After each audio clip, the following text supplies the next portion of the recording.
사실은 일입니다만은 우리 대한민국은 1945년 8월 15일 일본으로부터 해방되어 강복의 날을 맞이했습니다. 그리고 1948년 8월 18일에 MC 정부가 수립되었습니다.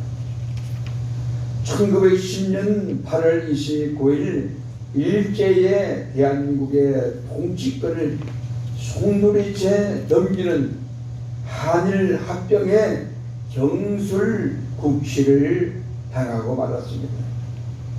겨우 36년간 1910년부터 1945년까지 민족의 얼과 정신과 문화와 언어와 자유를 빼앗기고 살았습니다. 36년이라는 세월은 결코 짧은 시간들이 아님에도 불구하고 우리 민족은 많은 어려움을 당했습니다.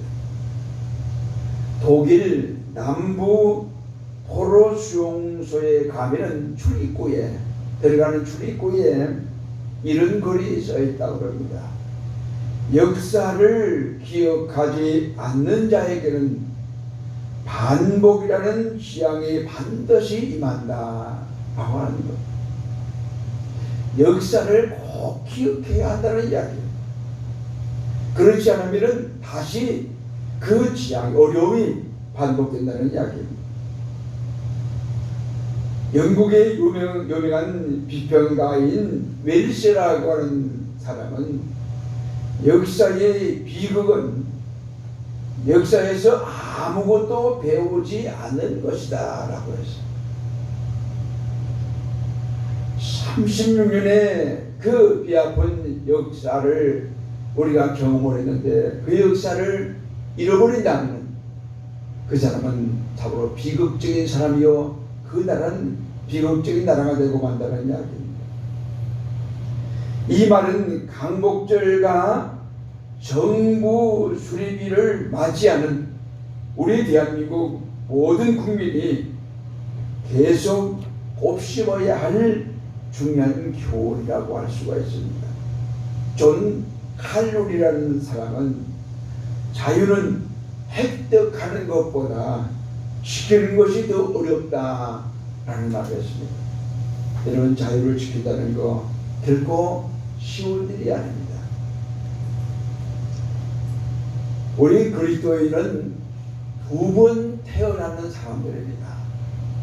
예수 믿는 두 번 태어납니다. 첫 번째는 한 나라의 국민으로 태어납니다. 한국의 그리스도인은 대한민국인으로 태어났습니다. 그래서 자라면서 성장을 하면서 마음속 깊은 곳에 한국인이다 라고 하는 정체성을 가지게 됩니다. 우리가 외국 여행 중에 태극기가 휘날리는 그런 모습을 보면은 나도 모르게 가슴이 뭉클해오며 뜁니다. 한국산 자동차가 외국 거리에 다니고 한국 기업의 강구가 크게 내걸린 것을 보면은 왠지 마음이 뿌듯해집니다.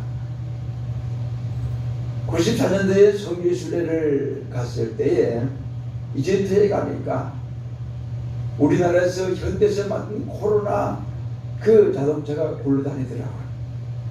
얼마나 반가운지 너무 한참 쳐다봤어요. 그리고 한 30여 명이 간 우리 목사님들 같이 전부 다 손가락질 하면서 보라고 저거 보라고 얼마나 반가운지 몰라요.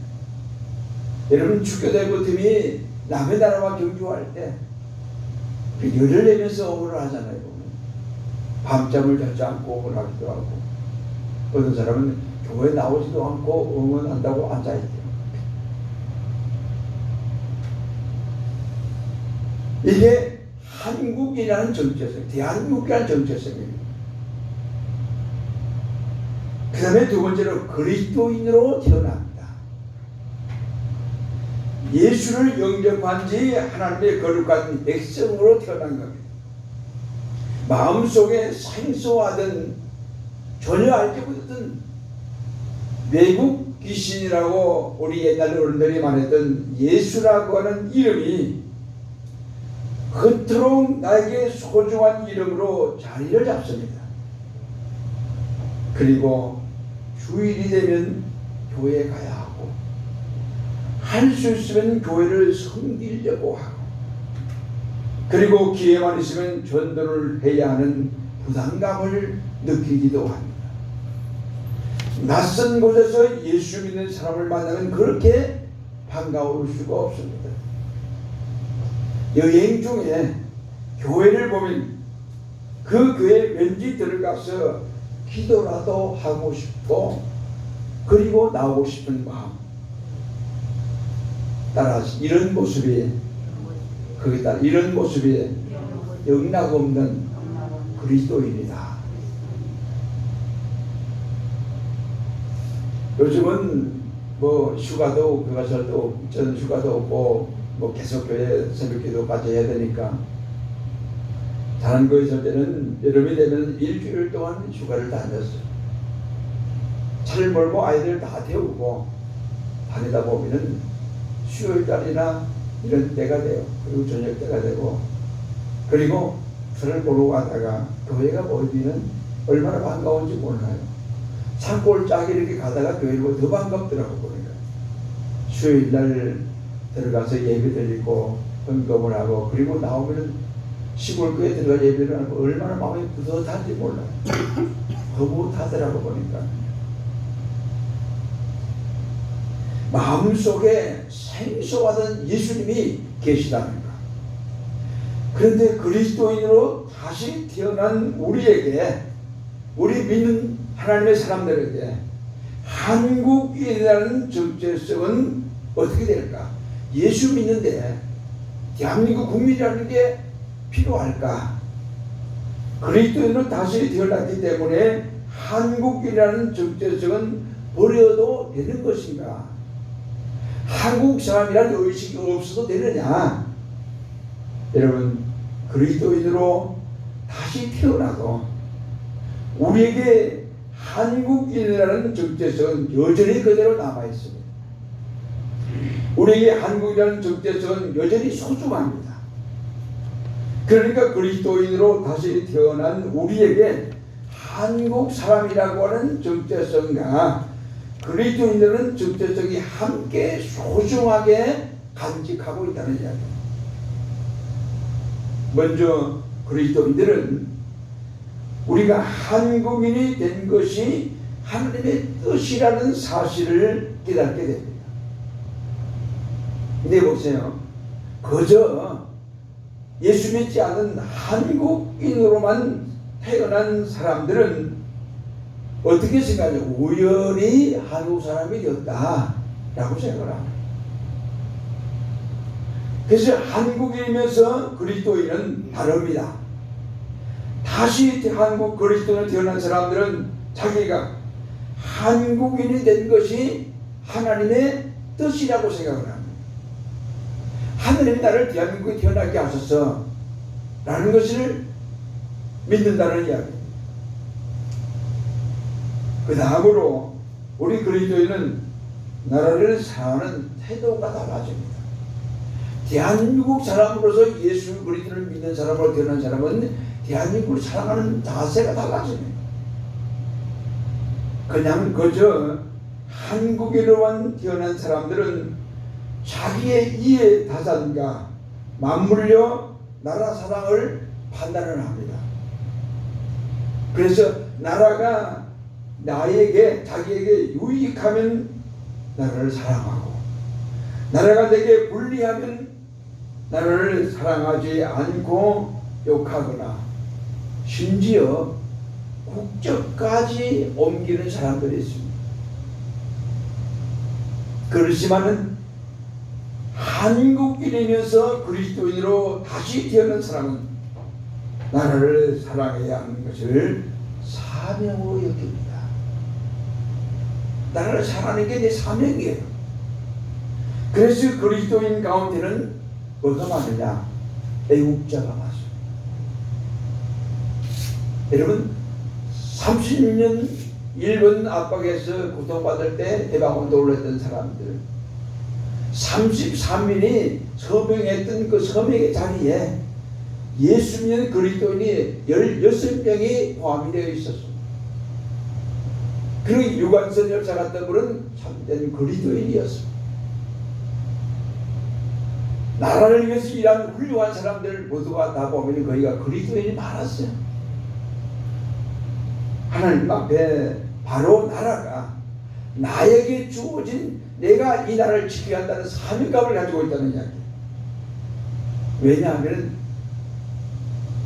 나라와 사랑을 하나님의 명령으로 알기 때문에 하나님이 나라 사랑하라고 명령했습니다.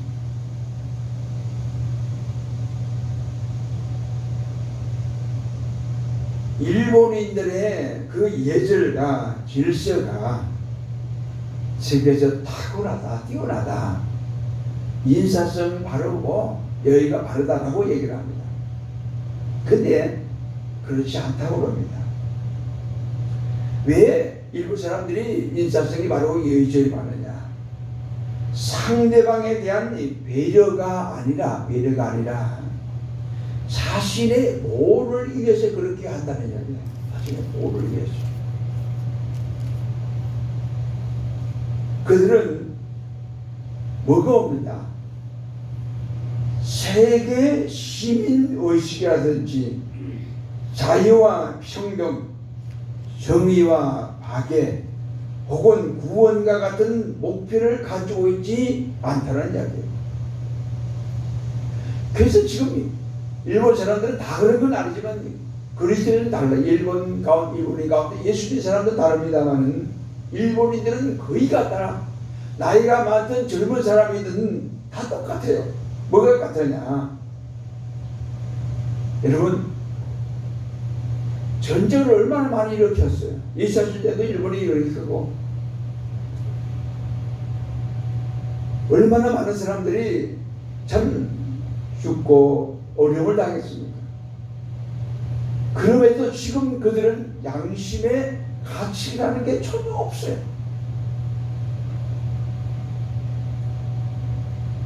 여러분 위안부 할머니들을 참 눈물로 호소하고 외치지만은 일본 사람들은 고통도 안 껴요. 돌아보지도 않습니다. 사과도 안 해요. 일본의 예절과 질서의 배경은 어디서 나오느냐? 사무라이라고 하는 부사 계급에 의해서 오랫동안 글 쓰는 붓이 아니라 칼이 지배했기 때문에 자기를 보호를 위해서 극히 조심하지 않을 수 없어서 문화를 만들었고, 그래서 일본 사람들의 그 말끝마다 무슨 말이 있냐? 일본 말이 있어요. 스이마생 하는 말, 스이마생. 그래서 무슨 말인지 아세요? 우리나라 말로. 이제 스이마생 하는 말이 미안합니다 라는 말이에요. 사람을 부를 때나 좀 비켜달라고 할 때, 그냥 거쳐 지나가거나 불필요하게 했을 때 스이마생이라고 꼭 말을 해요. 그래서 일본 사람들 태어나서 가장 제일 먼저 가르치는 것이 남에게 피해 주지 말라는 말이에요. 근데 이 말이 무슨 말이에요? 조심성 있게 살아야 한다라는 이야기입니다. 다른 말로 말하면 방어를 해야 된다. 방어적인 용어예요. 남에게 피해를 주지 말라는 말은 나를 보호하기 위해서, 나를 지키기 위해서, 내 방어를 위해서 남에게 피해를 주지 않는다라는 이야기입니다. 그리고 서로 간섭하지 않는다는 이야기입니다. 그런데 여러분, 우리나라 사람이나 다른 나라 사람들은 착한 사람이 되라, 용감한 사람이 되라 하시오. 착한 사람이 되라, 용감한 사람이 되라는 말하고 남에게 피해를 주지 말라고는 정반대예요. 미국의 유명한 인류학자 루스 베네딕트라는 분이 있습니다. 인간을 연구한 학자입니다. 일본인들의 인간성을 연구하고 쓴 책이 있어요. 그 책 제목이 우리 따라하세요. 국가와 칼이라는 책이에요. 이 책에서 이분이 한 말을 보면 일본인들은 국가처럼 겉으로는 미소를 짓지만 속으로는 칼을 뿜고 있다라는 뜻입니다. 일본 사람은 그렇잖아요. 얼마나 인사성이 바르고 얼마나 예의 바른 것 같아요. 근데 속은 안 그래요. 여러분, 우리나라를 조선시대에 그렇게 많이 침략하고 양민들을 얼마나 많이 학살하고 했어요. 그런 역사를 일본 사람들이 알잖아요. 저 사람들은 아무 양심에 가책이 없어요. 자기들 나라만 잘 살면 된다는 이야기예요. 여러분, 유엔에서 일본이 많은 돈을 내가지고 그 유엔에도 인정을 해요. 근데 일본 사람들이 돈을 많이 내는, 유엔에 돈을 많이 내고 각 기관에 돈을 많이 내는 이유가 뭐냐? 자기 나라의 상품을 팔기 위해서 그런 거예요. 자기들을 보호하기 위해서, 자기 나라를 지키기 위해서 그러는 거예요. 뭔가 진정으로 돕겠다는 마음이 아니라는 이야기입니다. 그런 마음이 일본들의 삶 속에 그대로 깔려 있어요. 그러니까 일본 사람들은 변하지가 않는데요. 인류학자들이 그래요. 여러분, 독일은 2차 대전을 일으키고 세계에 어려움을 주었어요. 근데 히틀러라는 사람들은 깨닫지 못했는지 모르지만 그 후에 독일인들은 깨달았어요. 잘못된 걸 알아요. 그리고 유대인들을 만날 때마다 사과하고 유대인들에게 보상을 하고 도와주고, 독일 사람들은 계속해서 사과를 잘못했다고 그래요. 일본 사람들은 잘못했다고 한마디도 안 해요. 건넌 바탕이 그런 사람들을 이야기합니다. 그래서 일본 멸망이라는 그런 영화를 보면요, 일본이 바닷속에 잠겨버려요. 없어져 버려요, 지구에서. 그런 영화를 만들었다고 보는 거예요. 하나님께서 오늘 우리에게 해방과 자유의 은혜를 주신다는 약속이 있습니다. 그 약속을 믿어야 돼요. 해방과 자유는 육신적인 나라적인 해방과 자유만이 아니에요. 오늘 보는 말씀은 모세가 이스라엘 백성을 이끌고 광야 40년을 졸업을 합니다. 40년을 졸업하게 되었을 때 하나님이 모세를 통해서 주신 말씀이에요. 이스라엘 백성들은 광야 40년 동안 하나님께서 보낸 구름 기둥과 불 기둥을 밤낮으로 따라다녔어요. 저는 신명기서나 민수기서를 읽을 때 구름 기둥과 불 기둥이 나올 때마다요, 한참 머물러서 계속 다시 봐요. 이게 정말 하나님이 그렇게 하셨을까? 여러분 상상을 해보세요. 그 당시 이스라엘 백성들이 20세 이상 60만 명이에요. 자그마치 가족들을 합치면은 몇 명이라 그래요? 250만 명에서 300만 명이에요. 여러분, 수백만 명을 덮어서 햇빛이 내리쬐지 않도록 한다고 상상을 해보세요. 여러분, 금년 7월달에 얼마나 더웠어요? 어제 방송에 보니까 7월달이 세계적으로 가장 더운데 몇 년 만이냐? 146년 만에 그 더위가 있어요. 146년 만에. 엄청나게 더웠잖아요. 저도요. 나중에 알고 보니까 너무 더워서 그렇더라고요. 몇 번 그랬어요. 앞이 캄캄하면서 막 어지럽더라고 보니까. 그래서 할 수 없이 그 병원에 갔어요. 한의원에 갔어요. 의사에게 그런 얘기 했더니 이런 얘기는 안 하고, 이런 얘기는 안 하고, 의사가 하는 얘기가 이 목에서부터 뒤 머리부터 해가지고 혈액 순환이 잘 안 되니 그렇습니다 라고 그러더라고요. 침을 맞고 그리고 약을 3일분 주더라고. 보니까 근데 그걸 먹어서 그런 침을 맞아서 그런지 또 날씨가 시원해서 그런지 모르지만 지금 아무렇지도 않아요. 146년 만에 7월달이 가장 더웠다 세계적으로. 여러분 이스라엘은요 강야 그 더위가요 평균 낮의 기온이 40도 오르락내리락 해요. 우리나라 지난 여름에 39도 얼마 된 지역이 있었죠. 그 지역 사람들 얼마나 더웠겠어요. 그래도 지금 뭐가 있어요? 집 안에 있고 방 안에 있고 뭐가 있어요? 에어컨이 때문에 걱정 없어요. 이스라엘 나라 그때 에어컨 있어요 없어요? 에어컨 꿈도 꾸지 못할 때예요. 그 더운 햇빛이 내리쬐는데 그곳에 300만 명이 움직인다고 생각을 해봤어요. 그들을 시원하게 하기 위해서 하나님이 구름 기둥을 덮어준 거예요. 밤에는 영하로 떨어져요. 40도 기온 차이예요.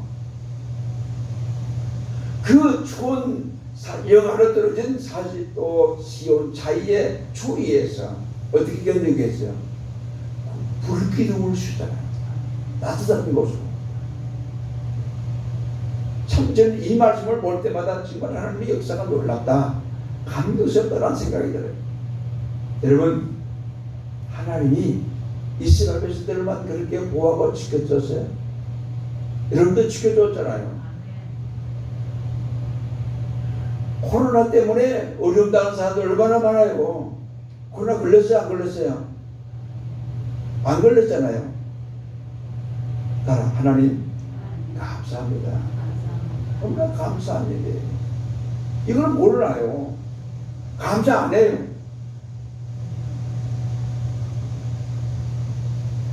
항야생활을 졸업하고 이제 약속의 땅 가나안에 들어가 새롭게 지켜야 할 하나님 말씀을 하나님이 모세를 주셨어요.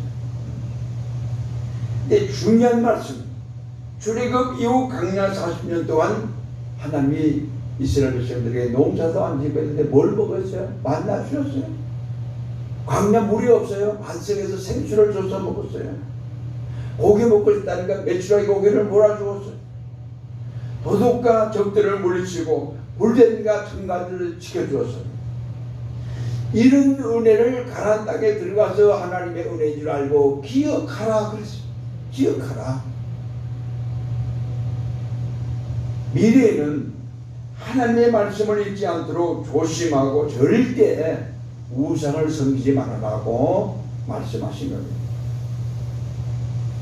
그리고 오늘 본문에 보면요, 가나안 땅에 들어가서 사업을 하거나 사업이 잘 되고 양떼가 잘 되고 소떼가 잘 되고 뭔가 부유하게 되어지면 풍성한 부자가 될 때 하나님을 잊어버리지 말라. 여러분 우리 대한민국이 지금 살자는 나라가 세계 10위의 부자 나라예요. 그런 나라가 되다 보니까 뭔가 배가 불러요. 기도 안 해요. 예배 안 드립니다. 모이지 않아요. 하나님께서 광야의 길을 걷게 하신 것은 낮추셨어. 겸손하여서 가나안 땅에 들어가서도 변함없이 하나님의 은혜를 기억하면서 겸손하게 하나님 말씀을 생각하면서 하나님의 승리에 살아나고 광야 생활을 주어달아야 돼요. 애굽으로부터 해방과 자유를 주신 하나님의 은혜를 잊지 말고 기억할 때 승리하며 복을 누리게 주시겠다고 약속하신 거거든요. 지금 우리가 아무리 힘들고 아무리 어려워도 40, 50년 전 우리의 생활보다는 훨씬 낫고 잘 사는 거예요. 신명기 5장 15절에 너는 기억하라. 애굽에서 쫓겨내었더니 하나님이 손과 편팔로 거기서 너를 인도하여 내었다니. 신명기 8장 2절에 내 하나님 여호와께서 이 40년 동안에 내게 광야길을 걷게 하신 것을 기억하라. 누가복음 17장 31과 33절에 롯의 초를 기억하라. 자기 목숨을 보존하고자 하는 자는 잃을 것이요 잃는 자는 얻을 것이라. 롯의 초, 소돔과 고모라 성에 모아놨던 재물들 살살하게 돌아보다가 물질을 돌아보다가 손기둥이 되어버렸어. 여러분, 믿음의 사람은 천국 바라보고 살아가야지. 물질 바라보고 세상 바라보고 살면 하나님이 손기둥이 되게 한다는 이야기예요. 이걸 기억하라는 이야기예요. 버릴 게 있습니다. 따라 쓰겠습니다. 하나님께서 주신 해방과 자유의 은혜를 잊어버리지 말자. 이스라엘 백성들은 가나안 땅에서 주께서 주신 해방과 자유의 은혜를 잊어버렸어요. 그래서 어려움을 당했어요. 이방의 계획이 되었어요. 여러분, 우리 대한민국에서, 우리 한국에서 위로 조금만 더 올라가면 어떤 나라가 있어요? 북한과 붙어있는 나라 중국이에요. 그리고 또 우리가 이제 러시아, 소련이 있어요. 남쪽 바로 옆에는 일본이 있습니다. 이 세 개 나라가 세계 강대국이에요. 우리나라가 어디에 있어요? 이 나라들 주강의 중심에 있어요. 놀라운 일이에요. 그런데 보세요. 항해국 세 나라 틈바구니에 있는 우리나라가 세계 10대 교육국이라고 합니다. 교육률이 세계에서 10번째 안에 들어간다는 이야기입니다. 여러분, 대학교 졸업률이요, 세계에서 높기로 유명한 나라가 우리 한국입니다. 그리고 한강에 경제 기적을 만들어낸 나라입니다. 세계 열강 틈바구니에서 이런 기적을 일으키는 나라, 우리 대한민국이에요. 이걸 어떻게 설명해요? 하나님이 도와주지 않으면은 이게 불가능하다는 이야기예요. 하나님이 은혜라는 이야기입니다.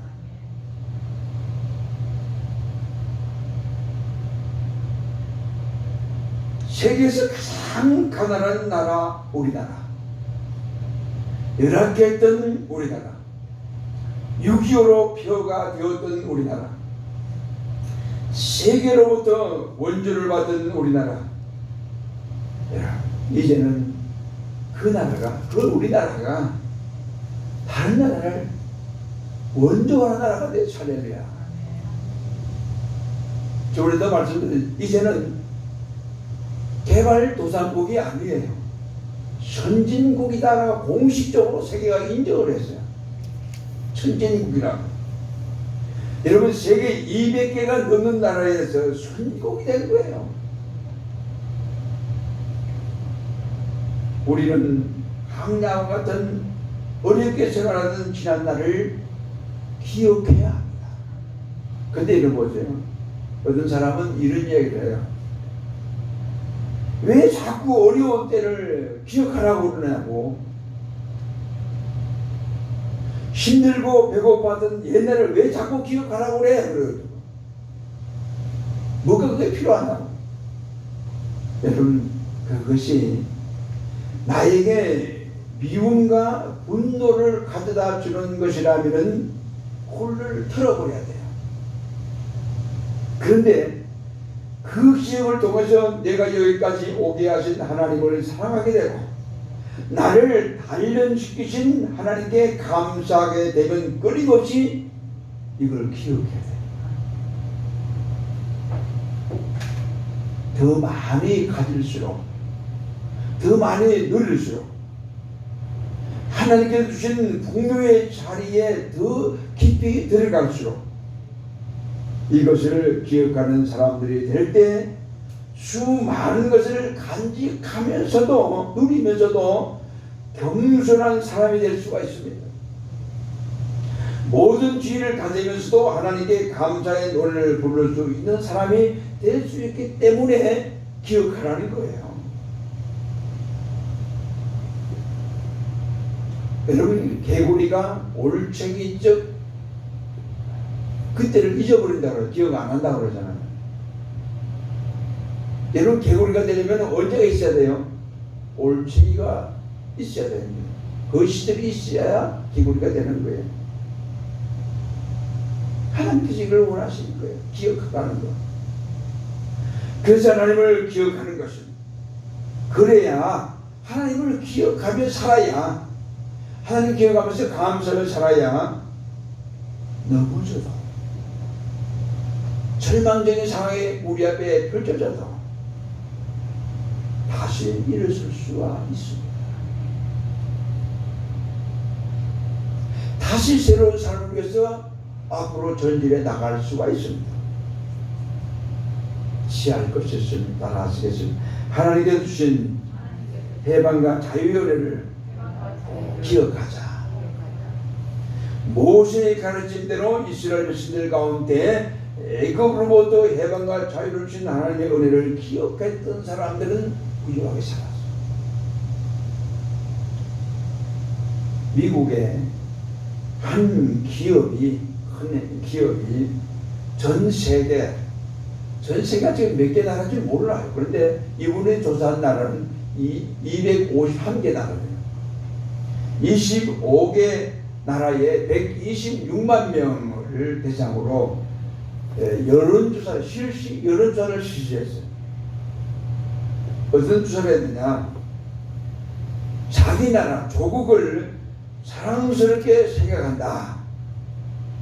여기에 예라고 대답한 사람들의 그 비율을 조사를 했어. 그 중에서 1등이었느냐? 캐나다 사람들이 92%로 제일 높았어요. 그리고 두 번째로는 미국이 90%로 두 번째로 높았고, 그럼 우리 한국은 몇 %였나? 59%. 북한은 57%. 251개 나라 가운데 우리나라는 149위, 그리고 이북은 179위를 기록했다고 해요. 미국에서는 국가 유공자나 제대 군인이 죽으면 국가에서 장례식 때 누구를 보냅니까? 군 악대를 보내요. 군 악대를 보내가지고 장례식에 연주를 하게 합니다. 참 놀라운 발상이에요. 그러니까 군인들이 전쟁에나 싸우도요, 그런 거 보면서 죽음을 무릅쓰고 싸우는 거예요.